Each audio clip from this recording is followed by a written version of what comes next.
Video में आपका स्वागत है। आज का हमारा टॉपिक है अस्थमा। अस्थमा जो है रेस्पिरेटरी सिस्टम से लिया गया है। ये रेस्पिरेटरी सिस्टम का एक टॉपिक है अस्थमा।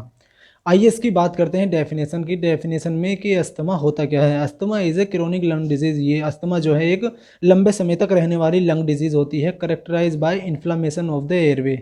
जब एयरवे में इन्फ्लामेशन हो जाता है, एयरवे जो होता है हमारा श्वासन मार्ग होता है, सांस लेने का रास्ता होता है जिसको हम एयरवे कहते हैं। जब सांस लेने के रास्ते में इन्फ्लामेशन हो जाती है, सूजन हो जाती है, and resulting into airway obstruction, और जब एयरवे में ऑब्स्ट्रक्शन हो जाते हैं, ऑब्स्ट्रक्शन जो होता है एक बाधा होती है, यानी कि जो एयरवे जो होता है श्वासन मार्ग होता है उसमें एक बाधा आ जाती है, एंड ब्रोंकोस्पाज्म, और जो ब्रोंक्यूल्स होते हैं उसमें ऐठन हो जाती है। इसको हम अस्थमा की कंडीशन कहते हैं। It is reversible airway obstruction. ये जो होती है रिवर्सिबल एयरवे ऑब्स्ट्रक्शन हो जाता है। ये जो एयरवे में ऑब्स्ट्रक्शन होता है ये जो इजीली ट्रीट हो जाता है, यानी कि ये जो प्रॉपर अपने नॉर्मल वे में आ जाता है, मतलब नॉर्मल हो जाता है। इस कंडीशन को हम अस्थमा की कंडीशन कहते हैं। आइए इसकी टाइप्स की बात करते हैं कि पहला टाइप्स होता है इसका एक्सट्रिंसिक अस्थमा और दूसरा होता है इंट्रिंसिक अस्थमा। आइए पहले टाइप्स की बात करते हैं। एक्सट्रिंसिक अस्थमा होता क्या है। ये जो होता है डस्ट एंड पोलिन, धूल और पोलिन से मिलकर बना होता है। डस्ट और पोलिन की वजह से ये एक्सट्रिंसिक अस्थमा होता है। It is called as allergic asthma. इसको एक एलर्जिक अस्थमा भी कहा जाता है। It is more common than intrinsic asthma. ये जो है इंट्रिंसिक अस्थमा से ज़्यादा होने वाला एक्सट्रिंसिक अस्थमा की कंडीशन है। It is usually being seeing childhood. ये जो ज़्यादातर देखा गया है, बच्चों में ज़्यादातर देखा गया है। It is caused by agent such as dust. धूल से ये होता है एक्सटेंसिक अस्थमा, पेंट से होता है, स्मोक जो धुआं होता है उससे होता है, एंड सम मेडिसन जो कुछ मेडिसन होती है, नॉट नॉन स्टेरॉइड जो ड्रग्स होती हैं उससे भी ये हो सकता है एक्सटेंसिक अस्थमा, एंड फूड जो इन्फेक्टेड फूड होता है उससे भी ये एक्सटेंसिक अस्थमा की कंडीशन हो सकती है। आइए इसके दूसरे टाइप्स की बात करते हैं। दूसरा टाइप्स होता है इंट्रिंसिक अस्थमा। इंट्रिंसिक अस्थमा जो होता है इन्फेक्शन एंड स्ट्रेस से होता है। ये जो होता है एक इन्फेक्शन से और स्ट्रेस लेने से, अगर कोई पर्सन स्ट्रेस ले रहा है तब ये कंडीशन इंट्रिंसिक अस्थमा की हो सकती है। It is called non allergic asthma. इसको जो है नॉन एलर्जिक अस्थमा कहा जाता है। It is start in over than age of 35 year. ये जो देखा गया है ज़्यादातर 35 ईयर की एज वाले प्यूपिल, एंड 35 से जो ऊपर वाले एज के पर्सन होते हैं, प्यूपिल होते हैं, उनमें ज़्यादातर ये इंट्रिंसिक अस्थमा की कंडीशन देखने को मिली है। It is more common than female. ये जो होता है फीमेल में ज़्यादातर पाया गया है, ज़्यादातर फीमेल को होता है इंट्रिंसिक अस्थमा। आइए इसकी इटियोलॉजी की बात करते हैं। ये इटियोलॉजी में इसकी ये किस किस कारण से हो सकता है। पहला है एयर पोल्यूशन। एयर पोल्यूशन की वजह से भी ये हमारा अस्थमा की कंडीशन हो सकती है। दूसरा है डस्ट। अगर कोई पेशेंट या पर्सन डस्ट वाले, धूल वाले एरिया में ज़्यादा काम कर रहा है, रात दिन वहीं काम कर रहा है, वहीं रह रहा है, तो भी ये अस्थमा की कंडीशन हो सकती है। तीसरा है मेडिकेशन NSAID। NSAID जो होता है non steroid anti inflammatory drugs, अगर पर्सन लंबे समय से ले रहा है तब भी ये अस्थमा की कंडीशन कोज कर सकता है। चौथा आता है जेनेटिक्स। अगर किसी पर्सन के फैमिली मेम्बर को या पेरेंट्स को अगर अस्थमा की कंडीशन हुई है तब भी ये अस्थमा की कंडीशन कोज हो सकती है। पांचवा है स्मोक। अगर पर्सन स्मोक धुएं वाले एरिया में काम कर रहा है तब भी ये हमारा अस्थमा की कंडीशन कोज हो सकती है। ये आता अब आता है छठा छठा जो आता है एलर्जीन्स। अगर कुछ एलर्जीन लंग्स में हमारे कोज कर रहे हैं, एलर्जी प्रोवाइड कर रहे हैं, एलर्जी दे रहे हैं, लंग्स को इफ़ेक्ट कर रहे हैं, तब भी ये कुछ एलर्जिन की वजह से हमारा अस्थमा की कंडीशन हो सकती है। लास्ट आता है इन्वायरमेंटल चेंजेस। अगर कोई इन्वायरमेंटल चेंजेस आ रहा है, यानी कि वातावरण में कोई चेंजेस आ रहा है, तब भी अस्थमा की कंडीशन ये हो सकती है। आइए सिम्टम की बात करते हैं कि इसमें क्या क्या अस्थमा की कंडीशन में क्या क्या पेशेंट को लक्षण दिखेंगे। पहला आता है हाइपोक्सिया। हाइपोक्सिया जो होता है ऑक्सीजन लेवल डिक्रीज हो जाता है इसमें पेशेंट का। तो ये हमारा अगर अस्थमाई कंडीशन किसी पेशेंट को है तो हाइपोक्सिया की कंडीशन होगी। दूसरा आता है कफिंग। अगर किसी पर्सन को अस्थमाई कंडीशन हुई है तो उसे खांसी रहने लगेगी।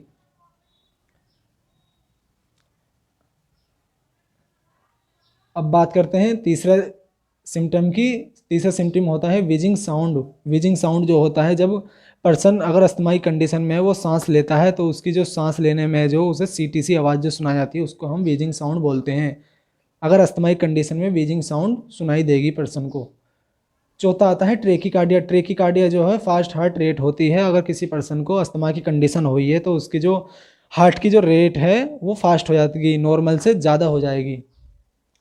ये है छठा जो है डिफ़िकल्टी ऑफ ब्रीथिंग। अगर किसी पर्सन को अस्थमा की कंडीशन हुई है तो वो सांस लेने में उसे डिफ़िकल्टी होगी, परेशानी होगी सांस लेने में, मतलब आसानी से वो सांस नहीं ले पाएगा। लास्ट आता है फीवर। अगर किसी पर्सन को अस्थमा की कंडीशन हुई है तो उसको फीवर रहने लगेगा। आइए इसकी पैथोफिजियोलॉजी की बात करते हैं। ये पैथोफिजियोलॉजी इसकी क्या क्या इसकी पैथोफिजियोलॉजी होती है। पैथोफिजियोलॉजी जो होता है कैसे कैसे बैक्टीरिया एंटर हुआ, क्या क्या कोज करा उसने, ये सब हम पैथोफिजियोलॉजी में देखते हैं। पैथोफिजियोलॉजी में देखते हैं ड्यू टू इटियोलॉजिकल फैक्टर, कोई इटियोलॉजिकल फैक्टर एंटर हुआ बॉडी में पर्सन के, उसके बाद क्या हुआ, जो एयरवे में इन्फ्लामेशन कंडीशन कर दी। लंग्स में जो एयरवे होते हैं, जो सांस लेने का रास्ता होता है पर्सन का हमारा, उसमें इन्फ्लामेशन कोच कर दिया। इन्फ्लामेशन कोच करने के बाद क्या हुआ, एयरवे में कॉन्स्ट्रक्शन कर दिया। एयरवे जो होता है उसमें कॉन्स्ट्रक्शन हो गया, सिकुड़ गया, जो एयरवे होता है वो सिकुड़ गया। एंड स्वेलिंग, जो स्वेलिंग आ गई ब्रोंकियल मेम्ब्रेन में, जो ब्रोंकियल मेम्ब्रेन होती है उसमें स्वेलिंग आ गई। अब उसके बाद क्या होता है, नैरो ब्रीथिंग पैसेज। जो ब्रीथिंग पैसेज होता है, जो रास्ता होता है सांस लेने का, उसमें वो नैरोइंग हो गई, यानी कि छोटा हो गई, नैरो हो गई, सिकुड़ गई। उसके बाद क्या होता है, shortness of breath. Shortness of breath, अगर किसी पेशेंट की जो ब्रीथिंग पैसेज होता है वो नैरोइंग हो जाता है, उसके बाद में शॉर्टनेस ऑफ ब्रीथ, यानी कि जो सांस लेने में जो उसे दिक्कत होगी, जो नॉर्मल सांस ले रहा है तो उसकी शॉर्ट हो जाएगी, यानी कि गहरे गहरे उसको सांस आएंगे, प्रॉब्लम होगी उसे सांस लेने में। उसके बाद जो अस्थमा की कंडीशन कोज हो जाती है। ये ऐसे ऐसे हमारा अस्थमा की कंडीशन होती है। आइए इसकी डायग्नोस्टिक इवेल्युएशन की बात करते हैं कि इसमें क्या क्या हम इन्वेस्टिगेशन कराएंगे, क्या क्या हम जांच कराते हैं अस्थमा की कंडीशन में। सबसे पहला है हिस्ट्री कलेक्शन। हिस्ट्री कलेक्शन में हम पेशेंट की हिस्ट्री लेते हैं कि कोई किसी पेशेंट को हिस्ट्री, किसी पेशेंट को या उसके फैमिली मेम्बर को किसी को कोई लंग्स डिजीज़ तो नहीं है, या कोई निमोनिया की डिजीज़ तो नहीं है, या उसके कोई पेरेंट्स में कोई लंग डिजीज़ तो नहीं थी। ये सब हम हिस्ट्री कलेक्शन में करेंगे। या कोई पर्सन को कोई निमोनिया की कंडीशन या ट्यूबरकुलोसिस की कंडीशन तो नहीं रही है पीछे, ये सब हम हिस्ट्री कलेक्शन में करेंगे। दूसरा आता है हमारा फिजिकल एग्जामिनेशन। फिजिकल एग्जामिनेशन में हम हेड टू टो एग्जामिनेशन करेंगे पेशेंट का। हेड टू टो एग्जामिनेशन में हम देखेंगे पेशेंट के कोई नोड्यूल्स वगैरह तो नहीं है, कोई स्वेलिंग वगैरह तो नहीं है पेशेंट की बॉडी पे, या कोई रेसेस वगैरह तो नहीं है, कोई वुंड वगैरह तो नहीं है, कोई नोड्यूल्स प्रेजेंट तो नहीं है, कोई रेडनेस तो नहीं है। ये सब हम फिजिकल एग्जामिनेशन में देखेंगे। फिर तीसरा आता है एलएफटी। एलएफटी जो होता है लंग्स फंक्शन टेस्ट होता है। हम इसमें लंग्स के जो फंक्शन होते हैं उसका टेस्ट कराएंगे कि वो एबनॉर्मल है या नॉर्मल है। ये सब हम एलएफटी में देखते हैं। उसके बाद में हम चेस्ट एक्सरे, अस्थमा की कंडीशन को पहचानने के लिए हम उसमें चेस्ट एक्सरे कराएंगे पेशेंट का, ताकि हमें आसानी से पता चल जाए कि पेशेंट को कब से अस्थमा की कंडीशन हो रही है।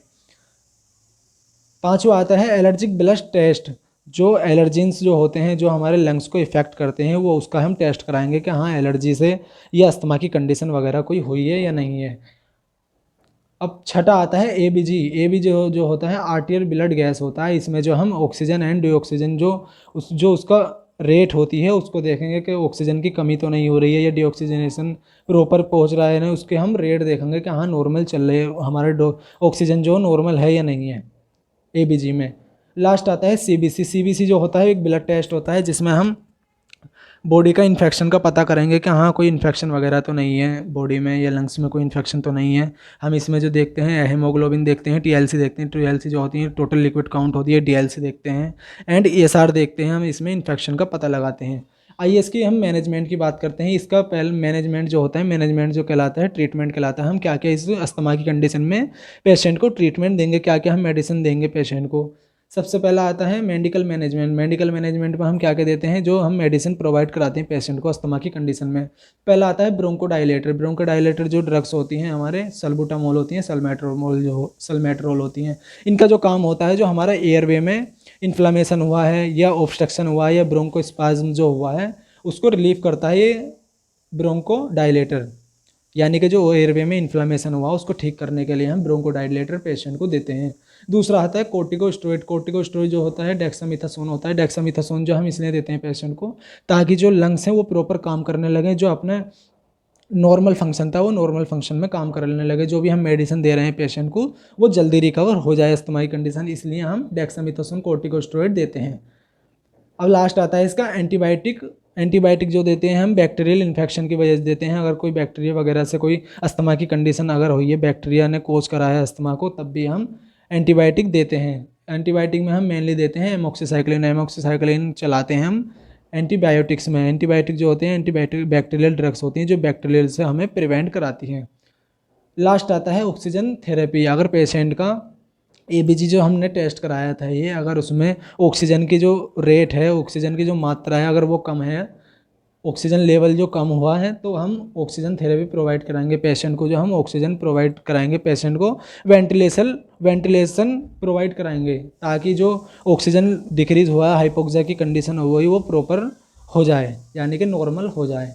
आज की हमारी वीडियो आपको अच्छी लगे तो लाइक करें, सब्सक्राइब करें एंड थैंक यू।